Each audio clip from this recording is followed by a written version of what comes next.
Hey, it's Clay Trader, and this will be a video chart on ticker symbol DXTR. We will take a look at the 30-minute time frame. Real quick, what do I mean by 30-minute in case maybe you're new to charts? Instead of each one of these candlesticks here representing 1 day's worth of price action, which is what you would normally see, each one represents 30 minutes. So while this here may look like several days worth of time, it's actually just today's price action broken down into 30-minute time slices. I like to do this time frame. I think it does a good job of telling the quote-unquote story of the price, and then makes mapping out levels of support and resistance a bit easier to see. Did this analysis a couple times before this week, so that is where this green and red line annotation are coming from.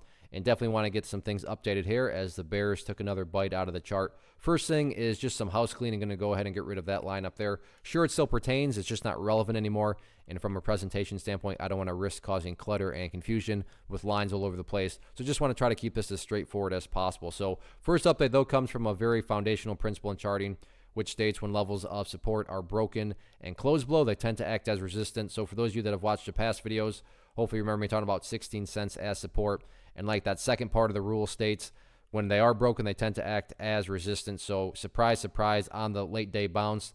Sure, it didn't hit it exactly, but I think we can all agree got well within the vicinity and got rejected right up at that level. So I'm not saying 16 cents can't be broken or anything like that. I'm just saying that it makes sense why it was rejected right there, and going forward on any sort of continued bounce, that'll be that hurdle that needs to be broken above. The other level to keep an eye on is going to be that purple line right there, the 50-period simple moving average. Keyword there being moving. So eventually that purple line is going to move down below that red line, and at that point in time, it'll take higher priority. So the quote-unquote first hurdle will then become the purple line. Right now, the first hurdle is still 16 cents. But as soon as the purple line crosses down below it, then the purple line, again, the 50-period simple moving average, becomes that first hurdle. Now, what about levels of support? Well, at this point in time, pretty straightforward. And that is coming from just simply where the price decided to stop, the bleeding today. And that's down there at the 11-cent mark. So 11 cents, very important level for the simple fact of if the price breaks below there, then that literally implies that the price is putting in a new low. And assuming you're bullish, of course, that's not what you want to see. You want to start to see stabilization and then see the price start to put in higher lows, not lower lows. And again, that's what 11 cents represents. So price tried to bounce today. There's still an opportunity to put in a higher base there and keep on bouncing.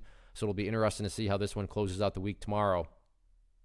One of the biggest questions that I get is, hey Clay, how do you find the stocks that you trade? So what I've done is put together a free resource guide where I talk about the tools that I use to locate stocks that I find interesting and think may have potential. So if that sounds like something that could add value to you as a trader, then click on the image that is up on the screen right now and I will email you the guide. The guide itself is very short and to the point, and best part, it's completely free.